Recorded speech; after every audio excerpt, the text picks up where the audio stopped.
Hi class, welcome again to another session on biomaterials. So we have discussed the materials that are used for hip implants, like in general.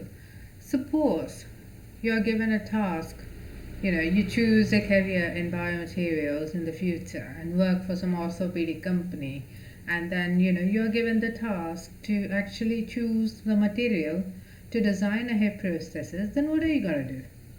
Right? So let us take a hypothetical situation where we are designing a hip prosthesis, right? So widely, if you see, a hip prosthesis will have two components: the femoral component, that is the implant that is fixated to the femur, and the acetabular component, or the implant, the section of the implant that is fixated in the pelvis, right? So the femoral component, or the section of the implant that is fixated in the femur, will have can have three sections: the fixation part, the stem part, and the ball part, right? And the acetabular component will also have a cup, the backing, and the fixation.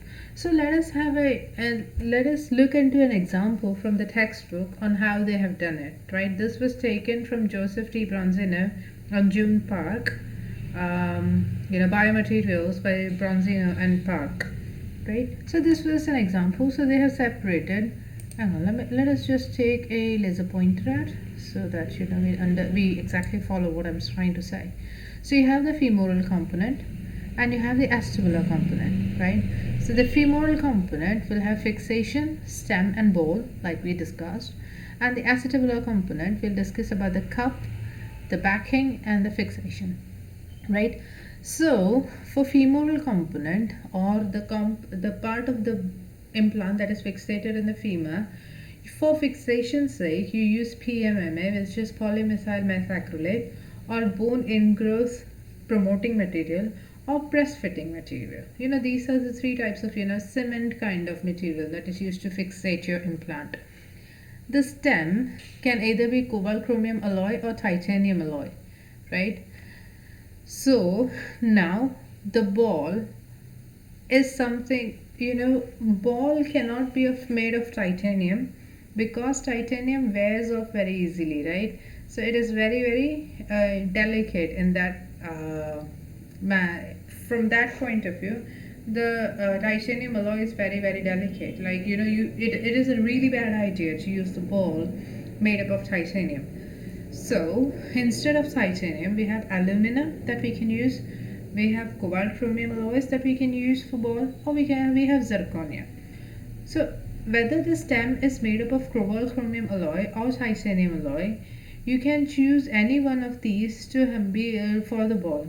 You can have the ball as well as the stem with cobalt chromium alloy, or you can choose the stem to become cobalt chromium and choose alumina, which is a ceramic, for your ball, or you can use cobalt chromium alloy for the stem and zirconia as the cobalt chromium for your stem and zirconia for your ball, right? Zirconia and alumina are ceramics, and cobalt chromium is your metal alloy, right? Similarly with titanium, you can use any one of these three for making the ball. Now, if you have chosen cobalt chromium alloy, then your cup again has to be of cobalt chromium, or it can be ultra high molecular weight polyethylene. The advantage of using polyethylene is that the wearing of the ball, see, if there is a metal rubbing against a metal, then wear is like more when a metal rubs against a polymer, right? Polyethylene is a polymer. So if a metal is rubbing against a polymer, then wearing from the metal is less, because polymer is comparatively soft, right? So you can use cobalt chromium for the cup, but if you use polyethylene, then I feel that the performance would be better, because if cobalt chromium alloys are rubbing against cobalt chromium alloys, ultimately cobalt's going to leach into your bloodstream, which is going to be poisonous, right? So but it's just my naive experience that I'm talking about. Maybe an expert in biomaterials might want to contradict my understanding. But if you feel that whatever cobalt chromium ball as well as cup is just fine, then let me know in the comment section. Now you can also have alumina. If you choose alumina, then you either use polyethylene or alumina for the cup, and zirconia, if you're choosing zirconia, you're left with polyethylene for making the cup. Now once we have the cup sorted out, the backing, that is the section, the cup is the coating on the metal, and the backing is the metal that is the section of your acetabulum that is getting fixated into the bone.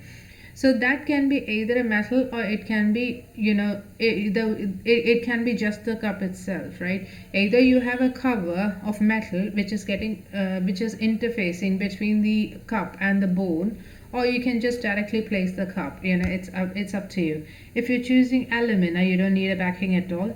If you're using polyethylene or chromium, you can either use metal, or you can have no backing with either of these, or you can use a metal backing if you're having cobalt chromium alloy, or if you're having ultra high molecular weight polyethylene. Finally, the fixation, that is the cup, is for attaching the cup to your pelvis. You can use PMMA, you can also use screws, or you can use bone ingrowth material. So this is just a general flow chart that has been described in your book. I'm sure you can come up with such one of these flow charts of your own. I highly advise you to do it on your own time and see if you try and if you are able to understand how the hip implant is going to behave. I hope you had a very fruitful session with me. I shall see you sometime soon with another video. I hope you take care till then.